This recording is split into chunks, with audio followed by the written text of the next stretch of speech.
Discipline is the hardest thing that you'll ever learn, and it's even harder to keep. I've had to fight for it in fitness, my marriage, and every morning in this ice bath. The world is always telling you, do what feels good.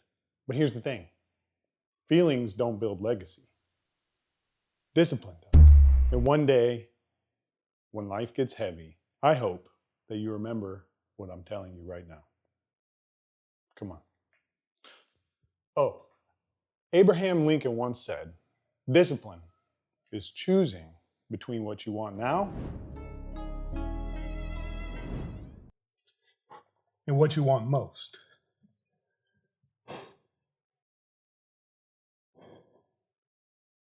Cool. That one sentence, that's the whole battle of manhood. Every day that I step into this tub, I'm always reminded that comfort is always readily available. But your calling, your purpose, your legacy, they're only found on the other side of discomfort. And discipline isn't hype. It's not a trend. It's the quiet decision that you make in your head that says, not now, not today. I've got something greater to fight for. Hold up.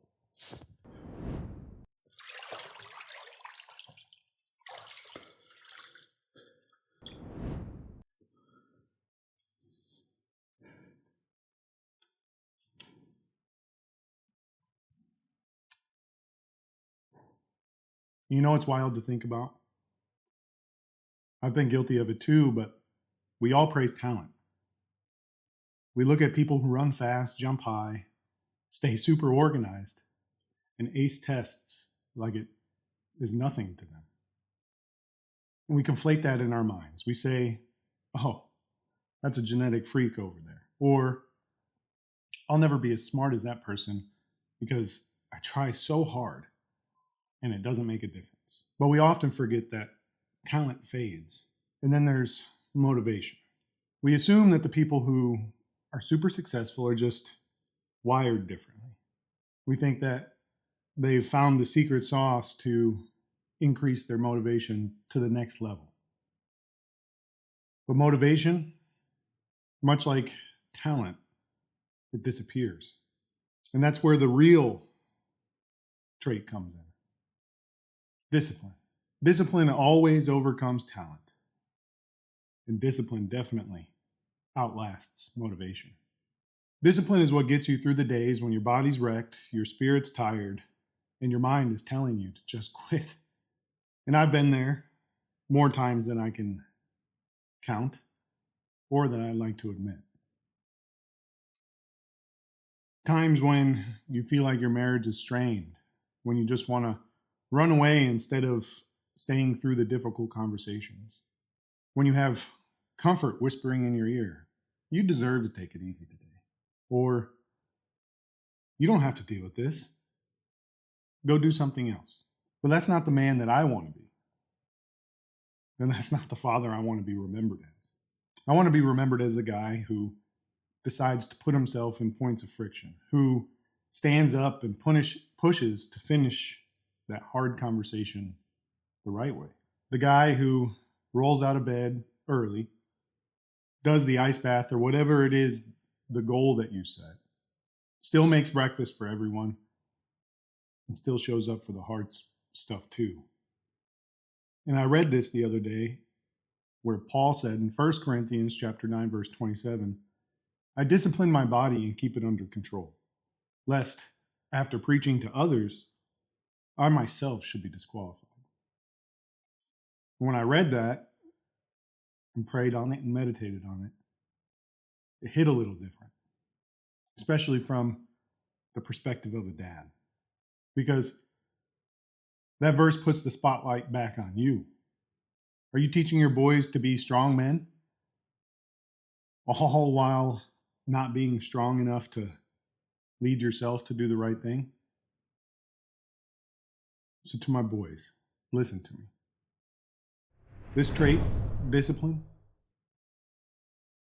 it's the one that will always test you the most, but it will also always reward you the deepest. when your body is tired and your marriage is stretched, and when no one is clapping for you, you will have to decide, do I do what feels easy? Or do I do what I know is right? And look, as much as I want you to, I don't care if you grow up to be the fastest, the smartest, or the most successful. What I do care about the most is that you grow up to be the kind of men who can be counted on, who can lead with integrity and finish what you start, who chooses to tell the truth over blending into those trends.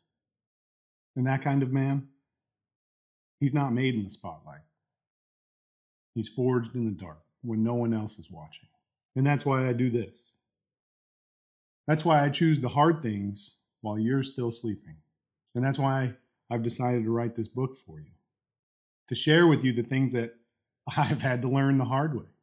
And I'm going to give it to you as something for you to grab onto when life feels heavy, to remind you that I'm with you forever, and to show you that strength starts in stillness when you quiet your mind and focus on the right things.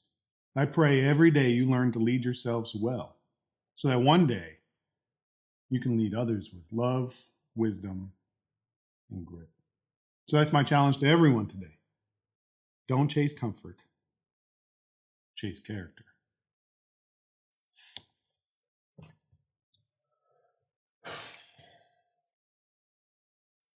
All right, day 197 down. Remember, be kind, be great, dial it in, and most importantly, keep on sending it.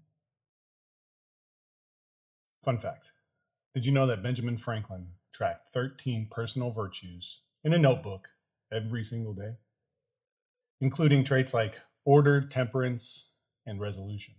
And when asked about it, he said, I was surprised to find myself so much fuller of the faults than I had originally imagined. Moral of the story is the strongest kind of resilience isn't loud or flashy.